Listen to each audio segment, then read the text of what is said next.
ശ്രീകാന്ത്, ഇവിടെ നരേന്ദ്രമോദി, അമിത്ഷാ ഒക്കെ ഭരിക്കുന്ന BJP ഭരിക്കുന്ന രാജ്യത്ത് അവരുടെ കീഴിലുള്ള ED ഇവിടെ കേരളത്തിൽ BJP നേതാക്കൾ പ്രതിപ്പട്ടികയിൽ നിൽക്കുന്ന അല്ലെങ്കിൽ കുറ്റാരോപിതരായി നിൽക്കുന്ന ഒരു കേസിൽ അതിന്റെ കള്ളപ്പണ എലമെന്റ് അന്വേഷിക്കുകയും അവരെയൊക്കെ പ്രതിപ്പട്ടികയിൽ കൊണ്ടുവന്ന് അവർക്കെതിരെ ഒരു കുറ്റപത്രം സമർപ്പിക്കുകയും ചെയ്യും എന്നൊക്കെ ഇപ്പോഴും കരുതുന്നവർക്ക് എന്തെങ്കിലും ബുദ്ധിപ്രശ്നം ഉണ്ടെന്ന് ഞാൻ കരുതൂ. പക്ഷേ നിലാവുണ്ടെന്ന് കരുതി വെളുക്കുവോളം കക്കാമോ എന്ന പഴയ പഴഞ്ചൊല്ലിൽ ചോദിച്ച പോലെ നേരിട്ട് കണ്ടുവെന്ന് പറഞ്ഞാൽ കൂടെ ഇരിക്കുന്ന തിരൂർ സതീഷിനോട് ഫോണിലെങ്കിലും വിളിച്ച് ഒരൊറ്റ വാക്ക് ചോദിച്ചിട്ട് ഇതേ കുറ്റപത്രം സമർപ്പിക്കാമല്ലോ. അപ്പോഴും ഈ തിരൂർ സതീഷിന് വിശ്വാസതയില്ല എന്ന് പറയാമല്ലോ. എന്തുകൊണ്ടാകാം ഈ സതീഷിനോട് ഇതൊക്കെ നേരിൽ കണ്ട ഞാൻ കൂടെ ഉണ്ടായിരുന്ന ആളാണ്, ഈ ചാക്കുകെട്ടുകൾ താഴെ നിന്ന് മുകളിലേക്ക് ചുമ്മിക്കൊണ്ടുപോകാൻ ഞാൻ കൂടെ നിന്ന ആളാണ് എന്ന് നേരിട്ട് പറഞ്ഞ ഒരാളോട് എന്തുകൊണ്ടാകാം ഒരൊറ്റ വാക്കിട്ട് ചോദിക്കാത്തത് ശ്രീകാന്ത്?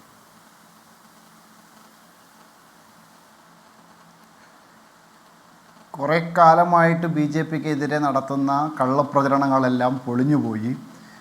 BJP ഇത്തരം പ്രചരണങ്ങളെല്ലാം അതിജീവിച്ചുകൊണ്ട് കോടതികളിലും അതുപോലെ തന്നെ നിയമപരമായിട്ടും അതുപോലെ ജനങ്ങളുടെ കോടതിയിലും അതിനെയൊക്കെ അതിജീവിച്ച് വളരെ ശക്തമായിട്ട് മുന്നേറിക്കൊണ്ടു പോകുന്ന സാഹചര്യമാണ്. ഈ 2021 നിയമസഭാ ഇലക്ഷൻ കഴിഞ്ഞതിന് ശേഷം BJPക്കെതിരെ നടത്തിയിട്ടുള്ള വ്യാപകമായിട്ടുള്ള അപപ്രചരണങ്ങൾ അത് കോടതികൾ തള്ളിക്കളഞ്ഞിട്ടുള്ളതാണ്. അതിനുശേഷം ജനങ്ങൾ 2024 ലോക്സഭാ തെരഞ്ഞെടുപ്പിൽ തള്ളിക്കളഞ്ഞു. അതിന് ശേഷവും പല കള്ളക്കഥകൾ അതിൻ്റെ തുടർച്ചയായിട്ട് നടത്താൻ വേണ്ടിയിട്ട് പലരും ശ്രമിച്ചു. അതൊക്കെ അതിജീവിച്ച് ഭാരതീയ ജനതാ പാർട്ടി അതിശക്തമായിട്ട് രാഷ്ട്രീയമില്ലെന്നാണല്ലോ വെപ്പ്, അല്ലെ? ഇഡിക്ക് രാഷ്ട്രീയമില്ലെന്നാണല്ലോ വെപ്പ് ശ്രീകാന്ത്. ഇഡി അന്വേഷണ ഏജൻസിയാണ്, രാജ്യത്തെ പ്രീമിയർ അന്വേഷണ ഏജൻസി. ഇഡി അന്വേഷിക്കുന്നത് എന്താണ്? ഇഡി അന്വേഷിച്ചത് കള്ളപ്പണമാണ്. ആണേ, കേരള പോലീസ് അന്വേഷിച്ച് പൂർത്തിയാക്കി ഈ ലിങ്കുകൾ ചൂണ്ടിക്കാട്ടി അതിനുള്ള തെളിവുകളുമായി ഇഡി അന്വേഷിക്കണമെന്ന് ആവശ്യപ്പെട്ടുകൊണ്ട് കോടതിയിൽ കുറ്റപത്രം സമർപ്പിക്കുന്നു, അല്ലേ? വൈകിയാണെങ്കിൽ ഇഡി അന്വേഷിക്കുന്നു, അല്ലേ? ഇഡി അന്വേഷിക്കുന്ന ഈ കള്ളപ്പണ കേസാണ്. തിരൂർ സതീഷ് എന്ന് പറയുന്ന നിങ്ങളുടെ മുൻ ഓഫീസ് സെക്രട്ടറി ഇതുമായി ബന്ധപ്പെട്ട് നിർണായകമായ വെളിപ്പെടുത്തൽ നടത്തിയേ പേരിനെങ്കിലും ഒന്ന് വിളിച്ച് ചോദിക്കാത്ത എന്തുവാണോ താനിങ്ങനെ പറയുന്നത് എന്നൊരൊറ്റ വാക്ക് ചോദിക്കാൻ മടിയെന്താകും ഇഡിക്ക്? ശ്രീകാന്ത്, ഇഡിക്ക് എന്താ മടിയെന്നുള്ളത് പറയേണ്ട ഉത്തരവാദിത്വം എനിക്കില്ല. ഇവിടെ സ്വാഭാവികമായിട്ടും ഈ 2021 സംഭവങ്ങൾ 2024 വരെ ഒന്നും പറയാതെ പെട്ടെന്ന് പാർട്ടി ഓഫീസിൽ നിന്ന് പുറത്താക്കിയ ഒരാളുടെ ജൽപ്പണ, ആ ജൽപ്പണ കേട്ടിട്ടാണോ നമ്മൾ വിധി പറയേണ്ടത്? ചർച്ചയിൽ ശ്രീ ആഷ്മി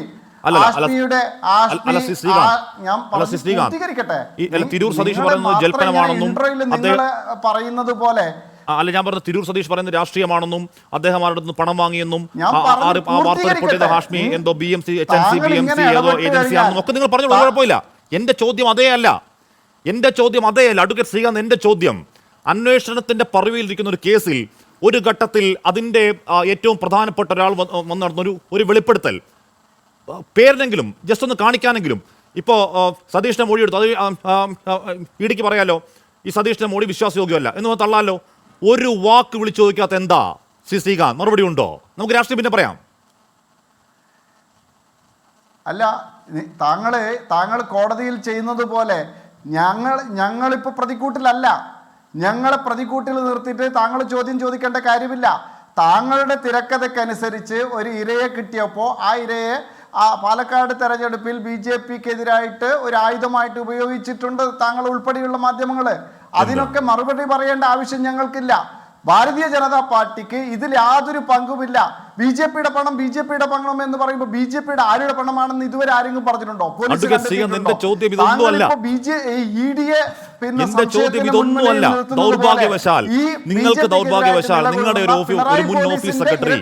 എന്തുകൊണ്ട് താങ്കൾ സംശയിക്കുന്നില്ല? നിങ്ങളുടെ ഒരു മുൻ ഓഫീസ് സെക്രട്ടറി ആ ഓഫീസിലേക്ക് കള്ളപ്പണം കൊണ്ടുവന്നു. കള്ളപ്പണം വന്നാൽ രാജ്യദ്രോഹമാണ് കേട്ടോ. നമ്മൾ കള്ളപ്പണത്തിനെതിരെ യുദ്ധം പ്രഖ്യാപിച്ച ഒരു രാജ്യമാണ് കേട്ടോ. അങ്ങനെ രാജ്യദ്രോഹ കുറ്റം ചെയ്തു വന്നും അട്ടിയടിക്കിയ കോടികൾ മുകളിലേക്ക് കൊണ്ടുപോകും ഞാൻ നേരിൽ കണ്ടതാണെന്നും അതിൻ്റെ തുടർച്ചയിൽ ഇന്ന കാര്യങ്ങൾ ഉണ്ടായെന്നും അതിൽ ആർക്കൊക്കെ പണം പോയി എന്നും നേരിൽ കണ്ട ഒരു ഓഫീസ് സെക്രട്ടറി പറഞ്ഞു. ഇനി അയാൾ പറഞ്ഞ് കള്ളമാണെന്നിരിക്കട്ടെ, അത് നിങ്ങൾ പറയൂ, കള്ളമാണെന്ന് പറയൂ, അല്ലെങ്കിൽ അത് കേസ് ആരും പറഞ്ഞോട്ടെ. പക്ഷേ ഒരു അന്വേഷണ ഏജൻസിക്ക് അയാൾ പറഞ്ഞ വെളിപ്പെടുത്തലിൽ എന്താണ് മിസ്റ്റർ തിരൂർ സതീഷ് താങ്കൾ ഇങ്ങനെ പറയാനുള്ള കാരണം എന്നൊരു ചോദ്യം ചോദിക്കണ്ടേ? എന്തുകൊണ്ടുണ്ടാവുന്നില്ല അത്? അത് താങ്കൾ പോയി ഇഡിയോട് ചോദിക്കുന്നേ, അത് എന്നോടല്ലല്ലോ ചോദിക്കേണ്ടത്. ഞങ്ങളായിട്ട് ഈ ഒരു ബന്ധമില്ലാത്ത ഒരു കാര്യത്തിന് നിങ്ങൾ ഇങ്ങനെ ചോദ്യം ചെയ്ത് ഞങ്ങളെ പ്രതിക്കൂട്ടിൽ നിർത്താമെന്ന് വിചാരിച്ചിട്ടുണ്ടെങ്കിൽ നടക്കില്ല. ശ്രീ ആഷ്മി, അതൊന്നും നടക്കില്ല. കാരണം താങ്കളെ ഉൾപ്പെടെയുള്ള മാധ്യമങ്ങൾ ഇതുപോലൊരു കള്ളക്കഥ ഉണ്ടാക്കിയതാണ് മഞ്ചേശ്വരത്ത്. താങ്കൾ ഉൾപ്പെടെയുള്ള മാധ്യമങ്ങൾ മഞ്ചേശ്വരം കോഴക്കേസ് എന്ന് പറഞ്ഞിട്ടൊരു കള്ളക്കഥ ഉണ്ടാക്കി.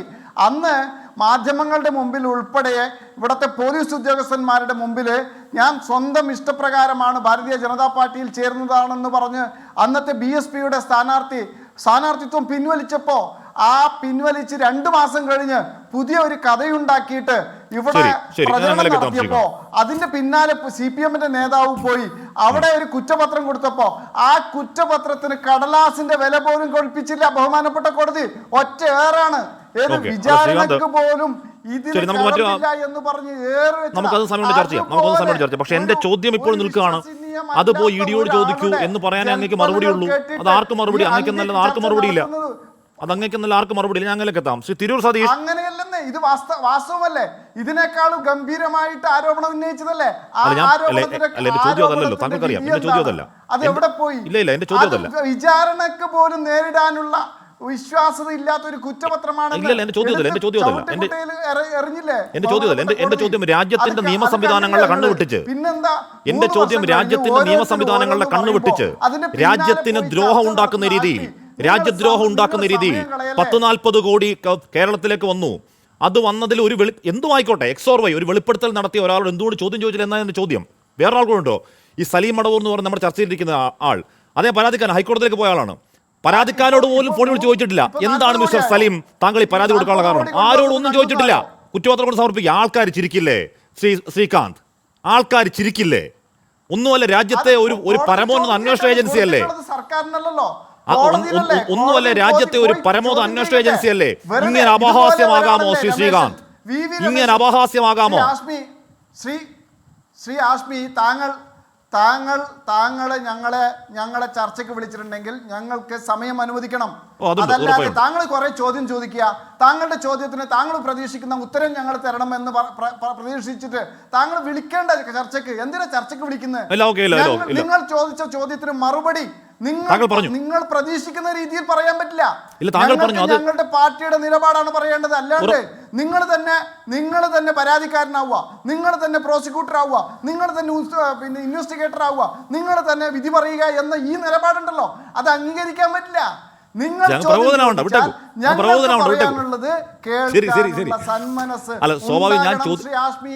ഉറപ്പായും ശ്രീകാന്ത്, ഞാൻ ചോദ്യം ചോദിക്കുന്ന ഉത്തരം കിട്ടാൻ വേണ്ടി തന്നെ താങ്കൾ ഉത്തരം പറഞ്ഞു. താങ്കൾ ഉത്തരം പറഞ്ഞു. ശ്രീകാന്ത്, എന്റെ ചോദ്യം താങ്കൾ ഉത്തരം പറഞ്ഞു. എന്താണ് താങ്കൾ പറഞ്ഞത്? അത് ഞാൻ എങ്ങനെയാണ് പറയുക? ഇഡിയോട് പോയി ചോദിക്കൂ. അതിൽ തീർന്നു. Okay, done. അതിൽ അത് ഉത്തരം പറഞ്ഞ ഇഡിയാണ്.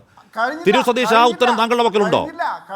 ഞാൻ ഉറപ്പായും താങ്കളേക്ക് എത്തും. ശരി, ഞാൻ താങ്കളേക്ക് എത്തും.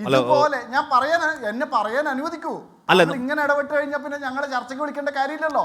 താങ്കൾ പറഞ്ഞു ചർച്ചയ്ക്ക് വിളിക്കേണ്ടെന്ന്. നിങ്ങൾ 3 പേരും കൂടി ചർച്ച നടത്തിക്കോളൂ. വിധി പറഞ്ഞു. കുഴപ്പമില്ല. ചർച്ചയ്ക്ക് വിളിച്ചാൽ ഞങ്ങൾക്ക് പറയാനുള്ളത് പറയാൻ തരണം. അല്ലെങ്കിൽ നിങ്ങൾ എന്തിനാ ചർച്ചയ്ക്ക് വിളിക്കുന്നത്? ശരി, ഞാൻ പറയട്ടെ. എന്നെ പറയാൻ അനുവദിക്കൂ. പറഞ്ഞു പൂർത്തിയാക്കൂ. അതായത് ഇതിനേക്കാളും വലിയ ഒരു കള്ളക്കഥയായിരുന്നല്ലോ മഞ്ചേശ്വര കോഴക്കേസ് എന്ന് നിങ്ങളൊക്കെ വിശേഷിപ്പിച്ചത്. ഒരു തെരഞ്ഞെടുപ്പിൻ്റെ സമയത്ത് മാധ്യമങ്ങളുടെ മുമ്പിൽ അദ്ദേഹം സ്വയം പത്രസമ്മേളനം വിളിച്ചു പറഞ്ഞു, ഞാൻ BJP-യിൽ ചേരുന്നു, ഞാൻ സ്വയം എൻ്റെ സ്ഥാനാർത്ഥിത്വം പിൻവലിക്കുന്നു എന്ന് പറയുന്നു. അദ്ദേഹത്തെ പോലീസ് ചോദ്യം ചെയ്യുന്നു, പോലീസിന് മുൻപിൽ മൊഴി കൊടുക്കുന്നു. അദ്ദേഹം പോയി റിട്ടേണിംഗ് ഓഫീസറെടുത്ത് മൊഴി കൊടുക്കുന്നു, പിന്നെ നാമനിർദ്ദേശ പത്രിക പിൻവലിക്കാൻ അപേക്ഷ കൊടുക്കുന്നു. അതെല്ലാം കഴിഞ്ഞ് 2 മാസം കഴിഞ്ഞ് അദ്ദേഹം പുതിയ ഒരു വെളിപ്പെടുത്തലായിട്ട് വേറൊരു മാധ്യമത്തിൽ വരുന്നു. എന്നിട്ട് അത് വലിയ കഥകൾ ഉണ്ടാക്കുന്നു. അതിന്റെ പേരിൽ അന്വേഷണം